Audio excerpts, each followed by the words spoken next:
Down Racing Report. And now your hosts, Scott Hammer, Ron Miller, and Jerry Keyser. Welcome, race fans! Coming at you not live from the Ron Miller Race Car Studios is the Hammer Down Racing Report Best of Show, presented by Oakshade Raceway. Wait a minute, you're telling me we're not live? We're coming at you on Memorex, sort of not live on Facebook, YouTube, and Twitter. Okay. You're telling me I'm not really here? You are not really. I'm not here. Are you there? Not now. I was. But we could be. Where are you? I thought I was here. You're still in Fort Wayne?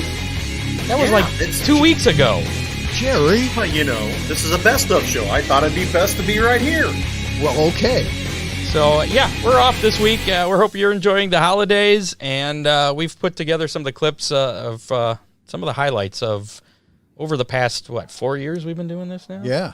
So, yeah. 210 shows 200, or something? This would be 210 shows will be in the books by then, yeah. I can't believe we've had that much fun. Yes. That's a record for Hammer Down Racing Report episode. It is. Each week is a record. We're setting another record. This would be 211. We'll count this as an episode. Why not? Okay. It is. Before we get to the best of clips. It's an episode, all right. I want to ask you guys, we'll start with Jerry because you're the newest addition to the show. What has been your favorite moment since being on the show moment? Definitely talking to Dr. Jerry Punch, one of my all-time heroes in motorsports. The man has knowledge of things that we can only imagine that he's seen in different areas of motorsports, and it was so cool to be able to spend a little time talking to him. Spoiler alert, I think we may have a clip with Dr. Jerry Punch in it. What about you, Scott? My favorite was that show we had Ryan Wichman and Rusty Schlenk in when we were still... Absolutely. That was a great show. And from what I've heard, there might be a little bit of that one. That might be in there. And our conversation with Hatman. Yeah, yep. The ill-fated beginning of that conversation. Our timing was a little off when we called him. We'll just leave it at that. Yeah, the Kenny Wallace one was right on up there. Was that your favorite, Ron? I think it was. That was pretty good. That one and the Ryan Wichman one, it'd be a toss-up. Oh, we'll see if maybe we'll have more like that in 2022. We'll be back live next Thursday. 7 o'clock. Something awesome. Maybe, something awesome. We'll just leave it at that.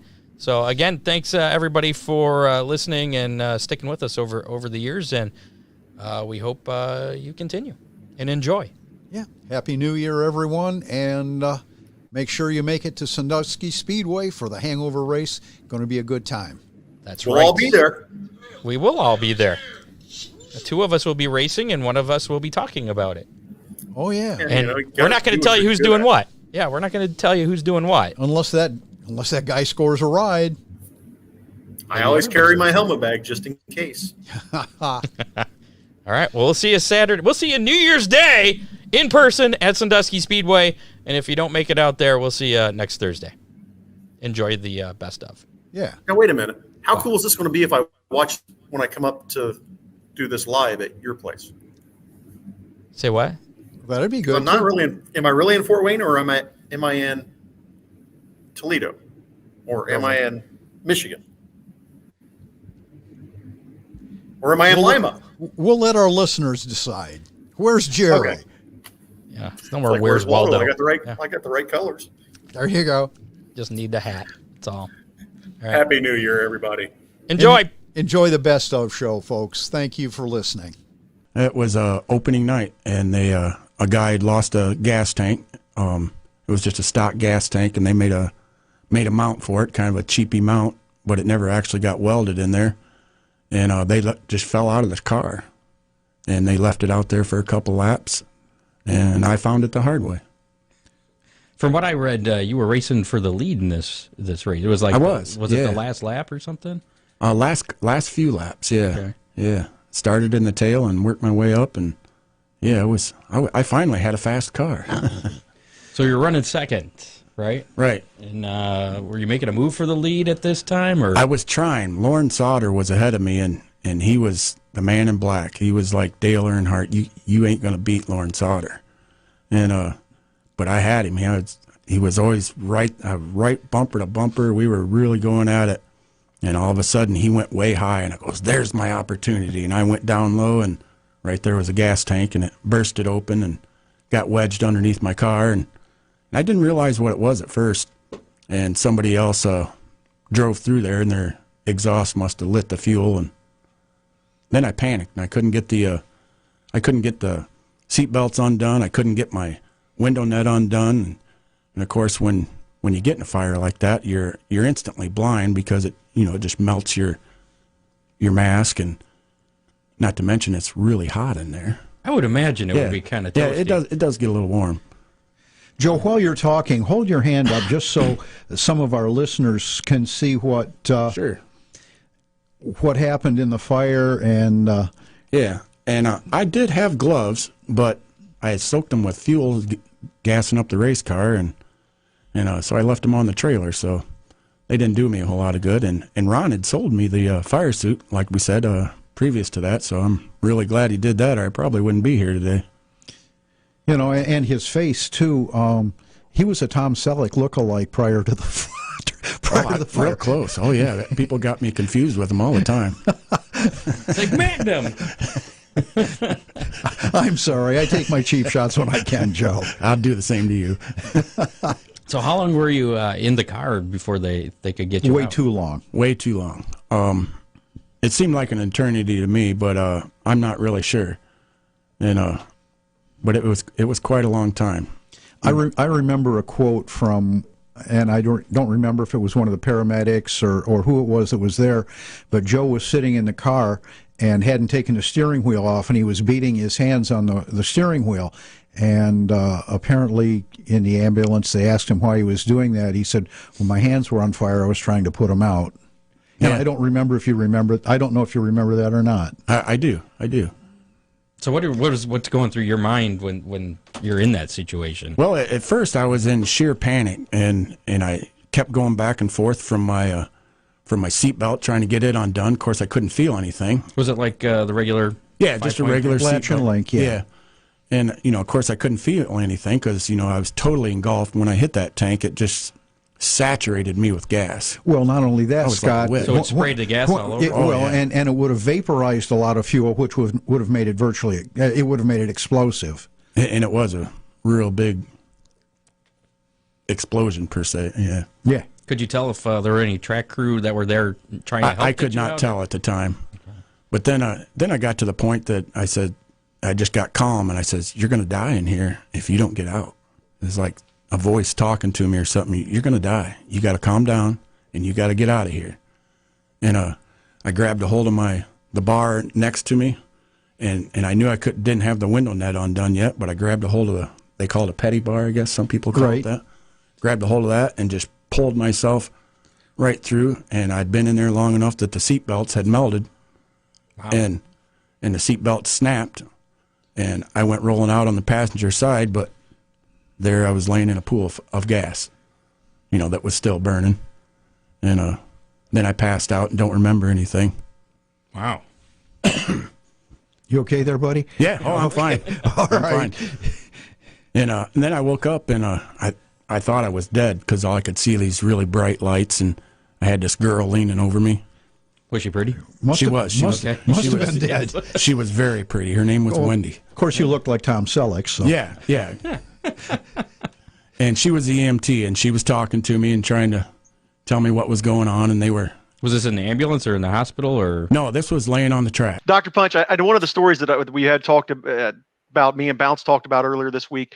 This gentleman that's on the screen behind me, sitting next to you, Rusty Wallace. You had a very interesting brush with him, actually saving his life, as I understand. Years ago. Yeah. Rusty was practicing at Bristol. He and Dale Earnhardt were the only two practicing. It was late Friday afternoon. We had the Busch race Friday night and the Cup race the next night. And so I was actually standing on pit road, in the middle of pit road, interviewing Rick Mast, taping an interview with Rick Mast that we're going to air that night. And I heard a car, I heard a big crunch, and it got quiet. I'm thinking, when you get quiet at a short track like that, you worry. Yep. And I looked up and I saw I saw Rusty's car spiraling in the air like a punt, nose first. And he had his right front tire had leaned so much, that the ball joint cut it coming out of turn 4. He hit the end of the concrete pit wall where the grandstands went up, and it launched the car straight up. It came down and then rolled and came to rest with the front of the car up on the pit wall and the back of the car on the track, but the top of the car was crushed. So I'm only like 10 feet away. And of course, I'm an ER doc, trauma doc during the week. So I run over there and I'm trying to get to Rusty, and then the roof is pushed down, the window net's pushed down, and I can't get the window net off, but I can see his head is slumped over. He's got blood out of both sides of his mouth. He's not breathing. His fire suit's not moving. He's not breathing. So the only other driver on the racetrack that time was Earnhardt, and he screams it to a stop. He's trying to get in the passenger side window, and I'm screaming to Dale. I said, "You got to get this roof off. He's not breathing." NASCAR's director of competition, Dick Beatty, comes out, and I reached my fingers in through the window net as hard as I could to be able to grab Rusty's chin, try to pull it forward to get some kind of an airway. As I just get a hold of his chin and pull it forward, I see his fire suit just move a little bit where he took part of a breath. But I knew he also had bleeding inside, so I need to be able to suction him out and get to him. So Beatty takes his Winston Cup official's hat off, holds it over my face. They're sawing the roof while I'm trying to hold Rusty's jaw. Earnhardt's basically standing in the windshield, and we get to Rusty. We get him suctioned out. He starts breathing. We lift him up with a backboard, put him in an ambulance, and get him out of there. And of course, I can't leave. We're getting ready to do qualifying about an hour later. Rusty goes to the hospital. While he's in the hospital, Rusty calls back to the track that night. They patch him through to the TV truck, and he tells our producers, "Hey, tell Dr. Punch, I'm watching qualifying. I'm at the hospital. I'm fine, but boy, he looks terrible. He's got all this soot and dirt and all these flecks of paint all over his face because I was all sweating when they were cutting the roof off." He said, "But I'm going to be fine," and that was good news. And the best part of the story is once we knew Rusty was going to be okay, Earnhardt comes down pit road to me about an hour later, walks right up to my face and says, "You saved Rusty Wallace's life tonight. Why would you do that? Why would anyone do that?" Like that. And I laughed. I said, "Yeah, right." I said, you and I both know he's a buddy of ours, and how to and to think about that years later, I would end up standing beside Rusty in a broadcast booth at ESPN calling NASCAR races. So how cool was that? Brad, I was looking at the winners list of the Brad Doughty Classic over the last 32 years, and it reads like a who's who of sprint car racing. Guys like Jack Hewitt, Bobby Allen, Steve Kinzer, Jack Hodden showed obviously, but you've also got some guys in there that some surprise names like Alvin Ripke, a local guy like Greg Wilson, Dean Jacobs. What's it mean to have a race that's been so diverse for the last 32 years and be so successful over the course of time? Oh man, it means so much, and I do get asked this question a lot, and the seeing the emotion of some of the drivers who have won it is pretty special. I don't want to start naming names, I guess, but it's surprising. There's been a couple of drivers who really surprised me that showed some emotion and genuinely felt, made it known that it was a special win for them, and they've had a lot of wins, and so for them to react like that, it really drives it home, and people, you asked about the stress and that kind of thing. I was on another show. I was talking with Erin Evernham the other day, the former sprint car driver, and she won a World of Outlaws race out in Oregon, I believe it was, a long time ago. And as I explained to her, it's like leading a race from the green flag, and somebody's right on your bumper, and you can't let up, and your adrenaline's pumping, and you're stressing, and you're just driving as hard as you can. When that checkered flag falls, it's such a relief. It's not jubilation sometimes, it's a relief. And that's kind of the way this promoting a race is, or this race is. People ask me, once I get there, do I relax? I don't relax until the checkered flag falls. Once that checkered flag falls and we're in victory lane, that literally is just 1,000 pounds off my shoulders. That's when things, I can finally relax and breathe and soak it all in. And when do you start thinking about next year's Brad Doughty Classic after that? Well, we usually I try to mentally take, some time off, but it usually doesn't take long because, Rex Lejeune and John Boris at the track, we've always got ideas and things that we see at every event that, we need to change that. We need to fix this for next year, that kind of thing, So we make mental notes and physically write down things sometimes to talk with each other to say, okay, this worked, that didn't work, or this, we need to work on this. We need more of this or less of that kind of thing. And that's, so it usually doesn't take long where, one of us getting a hold of the other, say, hey, what do you think about this for next year kind of thing. So it can be fun. It can be nerve wracking, but it can be fun. Have you run a dirt late model? I have driven a dirt late model. I have not raced it. Okay. What do you feel about those? I like them. They're fun. Definitely a fan. You put a big smile on Ron's face. He's a dirt late model racer, so he appreciates that. Now, yeah, I like it. Well, and throttle response there has to be pretty similar to the ARCA cars. So you're not going to be in foreign territory. No, I don't feel like I'm in foreign territory at all. I think it's just, you like to be extra prepared and get used to things. Like, you make sure you're prepared for it. And I think I'm just right now, like, I know I'm prepared. I did everything in my power, but still, like, I wish it was a little more. Was that back when you had your mustache? Could have been. Cool. So it looked like a porn star, didn't it? I'm going to call you a porn stash from now on. Yeah, whatever. Mind you, he could have been. Sorry, Kath. Oh, jeez. So why you own Roddy's cars? We mentioned, and it stays here in the States. Yep. So why does he only run it when you're here? Is it because you own it? Because he owns it, and it's okay. Yeah, that's pretty much it. Yeah, we're good friends, great buddies, and that's what we do. He just does that while I'm here, and we have a great time. Now, did you ever think about getting behind the wheel? Oh, I used to. Well, I mean, again, you won some national titles, Alan. Yeah, I won a couple of them in Australia. Just a couple. No big deal. But for me to get behind the wheel now, it'd be Miller and I racing off the back of the field, And I'd wreck him. I reckon you would wreck him. Well, that'd be fun to see.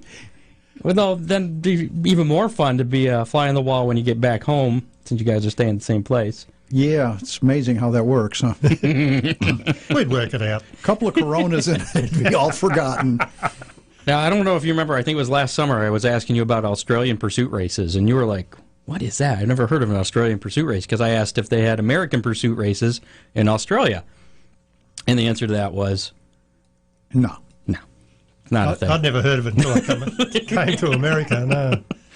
So, do they ever have any pursuit kind of one-off races like an Australian pursuit or gimmicky race? Crack the whip? They do now and then, but I think that for the lower grades, like your bombers or something like that, they do. Not for the big stuff, no. Okay. I wonder how they got the name for Australian pursuit I'd race. be curious to know that, because in fact it was Oakshade where it was the first place I'd heard of it. I did some research and... You couldn't find the origins? No, it went back actually pretty early 1900s that there were Australian pursuit races, but no explanation as to why. And I'll tell you a quick story where Lookout came from. Speaking of which, we had a request in our comments here. Dutch Ferguson wants you to say Lookout. Well, I will do that. I'll tell you what. I'll give you the story. All right. Little preface. I'm at Spartan doing a figure eight race. One of the first figure eight races I ever did. And they're starting to get a little closer at the intersection, and now it looks like two guys are going to crash. Those guys are pretty good. Not two guys are going to crash, and they just miss each other. And for some reason, I blurted out, "Look out!" And there's the blonde that was sitting down below me, and she had a full beer.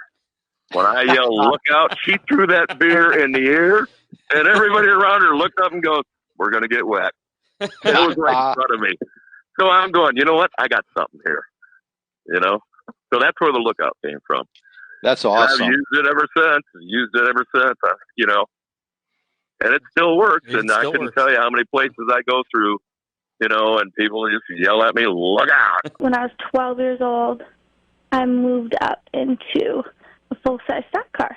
Oh, Wow. Yeah. Where'd you start racing at then? My first race was at Golden Sands in Plover, Wisconsin, and I didn't know how to shift. I had at that problem all, just too. Drive. I was 12, so I had no idea what I was doing. And we didn't get to practice or really anything, the day before, nothing. We just showed up, and it was you practice for an hour, and then you qualify, have a heat race, and then you have the feature. And I had no idea what I was doing. So, yeah, that was a little crazy. Well, did you finish though? I think I got right reared, actually. And my mom, there's a picture. So, yeah, this was my first race. In this full-size stock car. My mom was watching it because she used to watch all my go-kart races.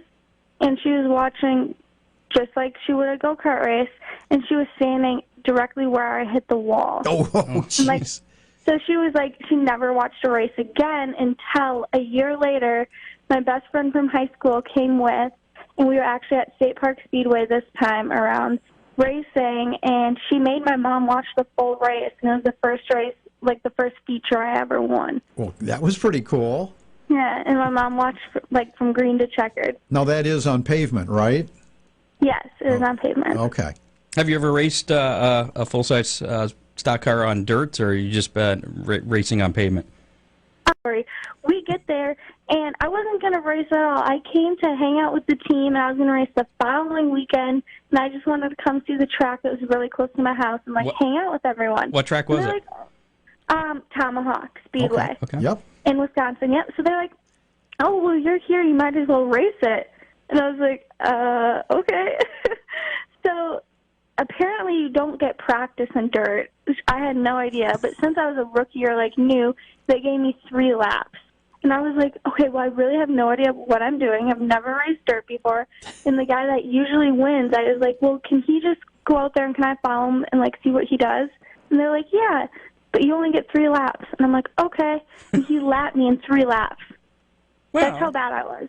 You didn't So spin then in out, the though, heat did you? race- No, I didn't spin out, not once the whole time. And then in the heat race, I started, second row inside or something, and everyone passed me, and I just was, a half a lap behind. So then the way they invert it for the feature, I started on the pole. Oh, no. You were sandbagging. And that's what everyone thought. Because I came off the track, and my dad's just yelling at me, because he used to race dirt. So he knows everything about dirt. And he's yelling at me, and he's like, you're doing it all wrong. You're driving like a girl. And he's, in my face yelling at me. He's like, what are you doing out there? So finally I was like, okay, it's not my car. I'm really awful. So I just drove it so hard into turn 1.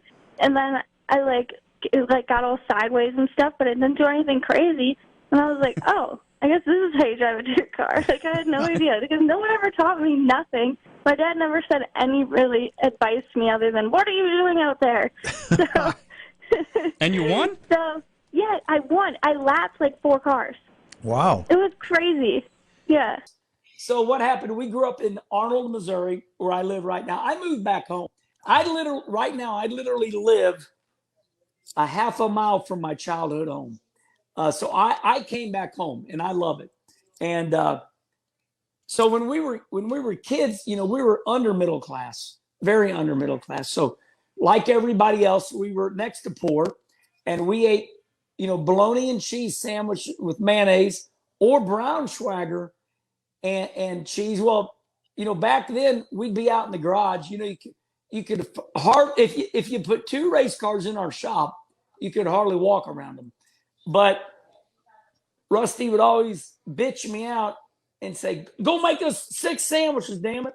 So I'd begrudgingly go into the house, make 6 sandwiches, and you'd have those. Back then you didn't have sliced cheese. You just didn't.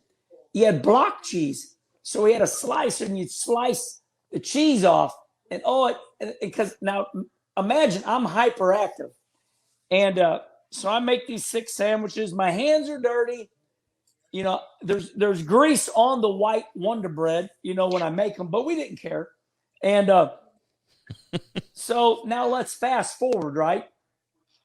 Ernie Irvin gets hurt in the number 28 Texaco Hailie car, and I'm in Darlington, and I'm in the Southern 500, and I qualify 6th for the Southern 500, and I out-qualified Rusty, and he's driving for Roger Penske in the Miller Genuine Draft car. So I got my Texaco Hailie fire suit on, and I kind of walked down there just wanting to seek his approval, because I'm the third child, so I'm looking for love. I want Rusty to tell me I did a good job. I go down there and I go inside the legendary Penske trailer. It's all chrome and stainless steel. And I go up in there, and he's all the way up in the front of the lounge. And I look at him, I'm kind of smiling. And he's begrudgingly a little pissed at me. And he looks at me, and he looks me in the face. He stares down to my shoes. He scans right back up, and he says, "Go make me bologna and cheese sandwich." And I'm like, "You motherfucker!" and Schrader said, "What'd you do?" And I said, "Well, mayonnaise or mustard." So there I am, fresh off the racetrack, my Texaco Hailie uniform on, just got done out qualifying Rusty Wallace in the Southern 500, and I'm making him a bologna and cheese sandwich inside the Penske hauler. So I think we should give Bill a call here. If you've seen a picture of Bill, you would know who he is. He's exactly. As soon as you see him, unfortunately, he called me out of the blue yesterday, and I was like, our original guest didn't kind of backed out, so I was like, "Hey, what are you doing tomorrow night?" So it's kind of how things worked out. But he's got that beard, big, huge, tall guy, almost looked like a wrestler. I think I read some things that said he was described that way. So let's get him on the phone here and learn more about Bill Broderick, the Hat Man. He said hopefully. What do you mean hopefully? There's no hopefully. He's got his cell phone on him all the time, he said. Yeah, well, he's in. Hello. Hey, Bill. How you doing? Pretty good. Scott Hammer, Ron Miller, Jerry Keyser for Hammer Down Racing Report. You're on the air. Great. What time is it? It is 7:16 our time. Oh, man, the time's shit. Okay, can you call me back in about 5 minutes? In about 5 minutes? We can do that. Yeah. Okay, because I'm going to the John right now. Oh, wow. That's way too much information. TMI. Yeah. Okay. All right, we'll call you back. Yeah. Well, I guess we forgot to tell him there was an hour difference. Oh, Scott. I think that's the first time that's happened. Some people don't give a shit. Obviously, Bill does. If you look in the comments, my friend Jackie Olam telling us that she saw him yesterday. We actually watched Stroke Race yesterday. And he was in the Bill movie? is in that movie. Yes, he is in the movie. Makes an appearance in Victory Lane. Yes, that was very cool. So very. Well, we'll give him a couple minutes to finish up his business there. In the meantime, we'll go through some racing news. We'll answer. Hey, Bill. Yeah. Hey, welcome back. Yeah, well, I had to answer nature's call. Oh, well, that's we don't want to interrupt that. We're glad you want to give you plenty of time to get everything taken care of. Well, yeah, because I hate to have to interrupt our conversation. That's for sure. So, in your former career, did that ever happen? Let me see. No, I don't think so. I made it happen to David Pearson one time, but other than that, we were all right. That's something our listeners want to know. Does Richard have any input at all in your racing? Does he ever give you any advice? Yeah, he's actually really influential. He always talks to me after the races and asks me what I need to win the race, like where I felt like I lacked speed to win the race, and sometimes it might be me, and sometimes it might be the car. But he usually just talks to me and kind of gets my opinion, and then tells me things that maybe he would have done a little differently. I think that our cars have changed so much. His driving style, like Sure. 1 foot brake. Yeah, he like only drove with his right foot, and if you do that in NASCAR nowadays, there's not a chance, you know. So I think that we've changed a lot. You know, my Uncle Kyle really helped me. I think a little more because he was more relatable. The cars he drove up until his retirement were a little more relatable to the stuff we're driving now. But Grandpa definitely is pretty influential in not just my racing career, but just as a person, you know, the way you treat people, the way you talk to people, all that stuff. He's a really good job. He does a really good job at that, and he tries to teach me kind of the same thing. And your car number kind of has something to do with your family racing history as well, right? Yeah, so I would be the 4th generation race car driver, but I'm the 5th petty to drive because me and Adam are actually cousins. So my great grandpa Lee was 42, Richard was 43, my Uncle Kyle was 44, and then Adam was 45. So I fall in right there at 46. Very good. Very cool. Yeah. All right, man. Yeah, Well, go ahead. We're going to try and cover all the 40s, I guess. Just keep it going. I think we're like the only 4 generation in any professional sport. So it's pretty cool.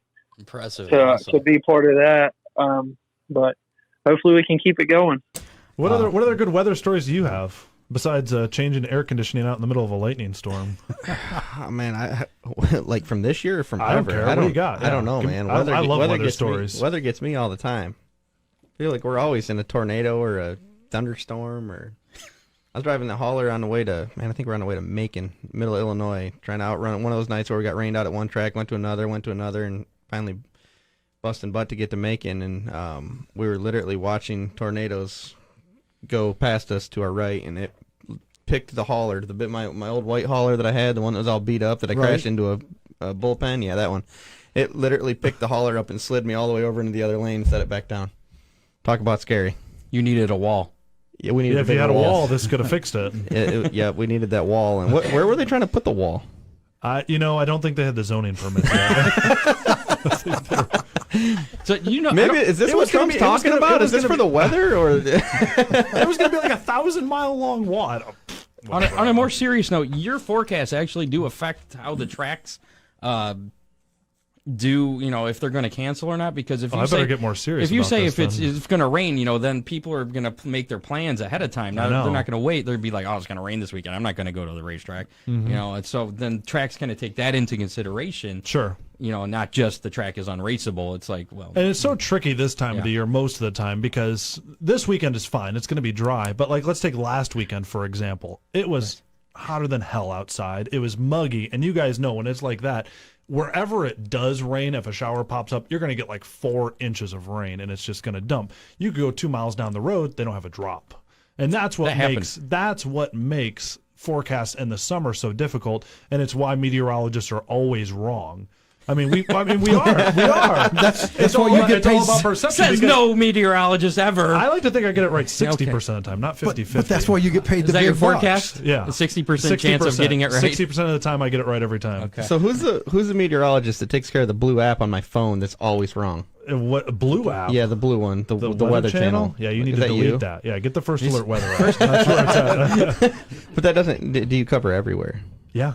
Really? Yeah, we do. You can get forecasts for anywhere in the country. Now, we generally only send push alerts because we can actually, from the weather center at the TV station, we will send push alerts, and we can actually make them geo-fenced right there.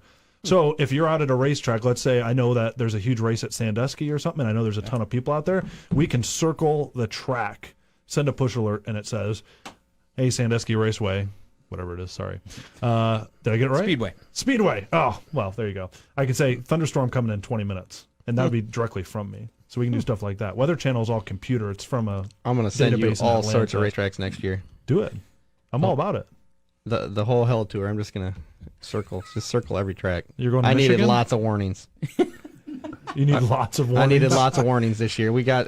See, the problem is, so you go out to the Midwest, and do a lot of racing. See, what you're running into there, it sounds like you're running into what we call lack of a wall. Lack of a wall, and the Mississippi River doesn't stop it. You hear that from a lot of places. Like people have theories that like Toledo's in a valley, so we can't get hit by a certain storm. I hear this all the time. Or no, storms split because of the lake. That's right, because of the high pressure. Yeah, or because of the lake. Yeah. Yeah, that's not a thing. That's not a thing. No, Lake Michigan doesn't affect it at all. Lake Erie. Lake Michigan Michigan can affect it in the sense that actually Lake Michigan generally generates more thunderstorms. It actually helps generate thunderstorms because of the lake breezes. That typically actually causes more thunderstorms to develop, not causes them to split apart.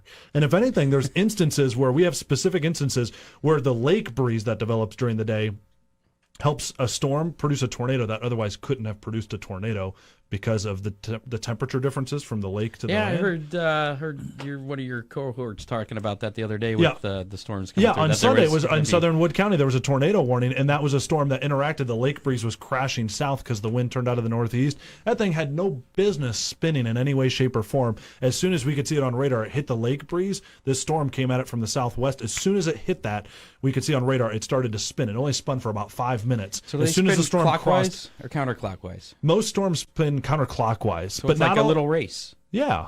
So there's a little race. You get a little dizzy.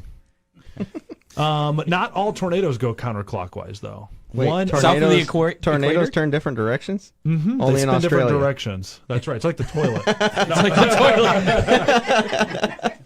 That's a myth, by the way. But because that they spin the other way. The Coriolis force is what causes the curvature of the Earth. That's what causes a motion like the tornado spin clockwise or counterclockwise. Typically in the northern hemisphere, things will spin counterclockwise.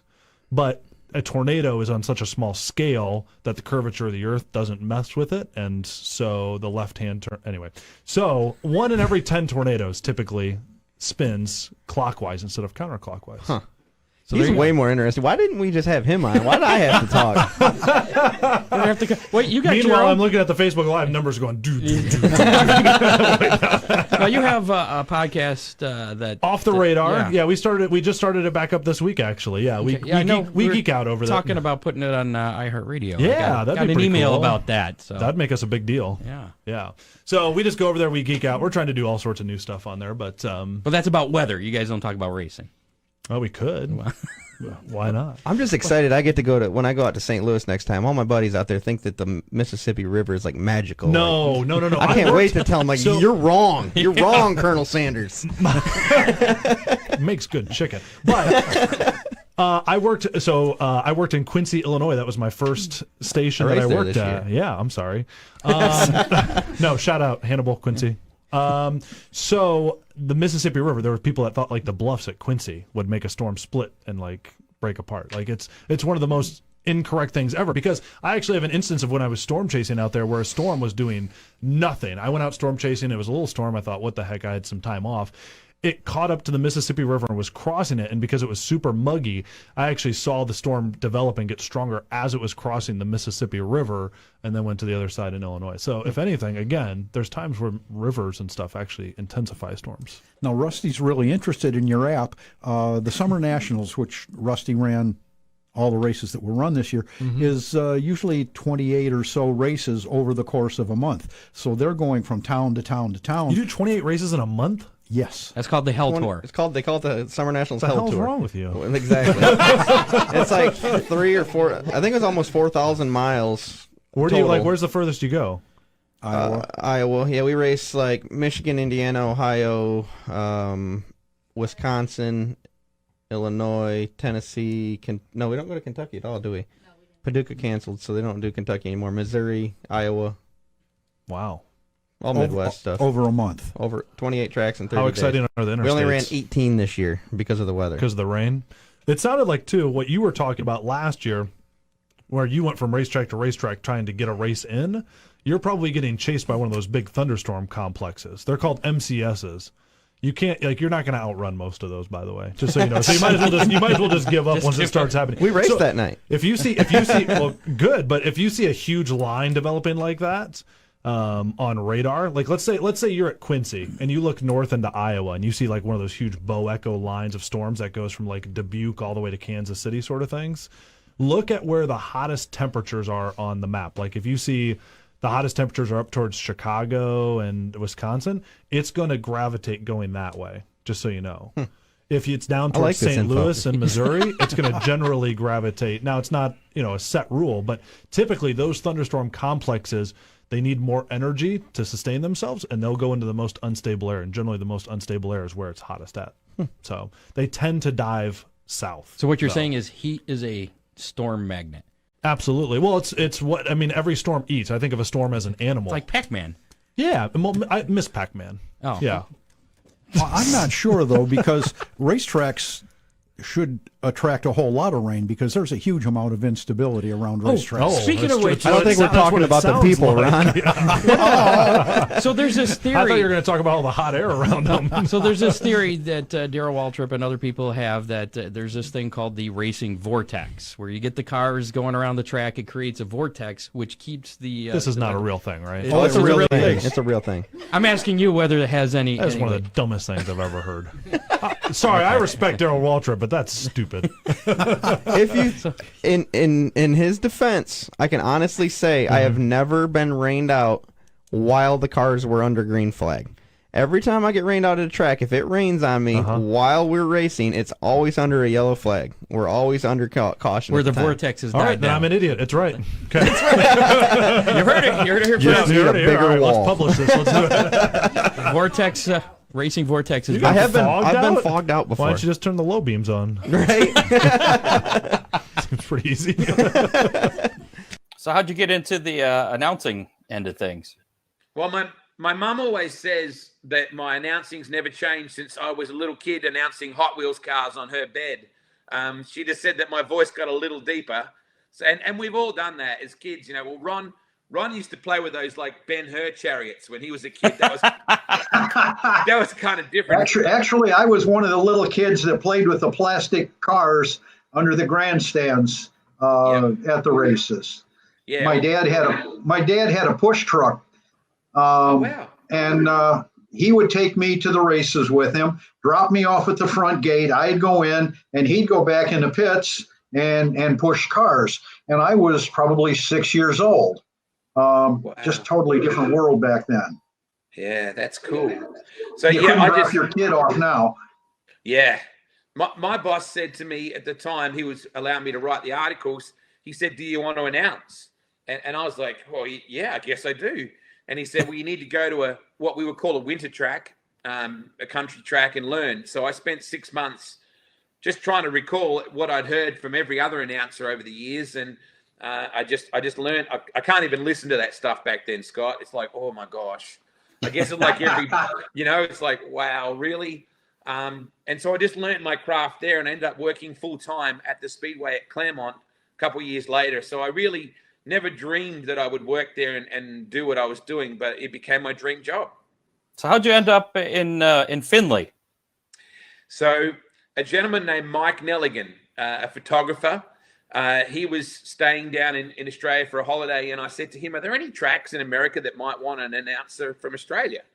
And he goes, "You know what? There's a place called Millstream. They're going to call it Flag City Motorsports Park, and my friends, the Paxtons, are just taking that over, and maybe you can give them a call." And so I got their number. I had nothing to lose, Ron, so I rang up and I got Billy's answering machine, and I left a message. I said, "Congratulations. You just hired Australia's best announcer. I'll call you back soon and let you know when I'll start." And I was just BSing. Like, there's no way either A, I thought I was the best announcer in Australia, or B, that they would do it. So I left it a week, and I called back, and I think Jamie, Billy's wife, answered the phone, and I was like, she goes, "Hello?" And I was like, "Oh, hi. My name's Wade. I'm calling from Australia." I remember she went, "Billy, that guy from Australia's on the phone." So, Billy came on there, and he's like, "Hey, man, what's going on?" And he said, "Can you send me a tape?" And I posted a VHS cassette of my stuff over videotape, because at the time, Ken Jenkins, a guy from Race Day, TNN, was running some of my stuff. I would post over the videotape, and he would run some stuff. And Billy said, "Hey, we're interested in talking to you," and we just got talking and cut a deal to come over there and hang out in Findlay, Ohio, and Toledo originally, which is where I met Ron. So April 5th of 2008, my mom went. She wasn't going to miss my first race. I don't really remember anything leading up to that. I know I felt terrible, and I probably shouldn't have been racing because I was so sick, but I was bound to race. And just kind of a freak accident. You know, I kind of hit the wall a little bit, and car fell over on its side, and I caught on fire, and I was trapped in the car for a really long time. I think the whole video is like 10 minutes long or something like that. And at the time, like, no one knew who I was. No one knew. I didn't know anyone there. My family didn't know anyone there because we never really were around that kind of racing. We were always around modifieds and stuff. So while I was trapped inside, you know, obviously the car later on side, a small fire was happening, and I knew to shut all the switches off, try to get out. You know, my dad taught me all that. We practiced the whole get in and out type of thing.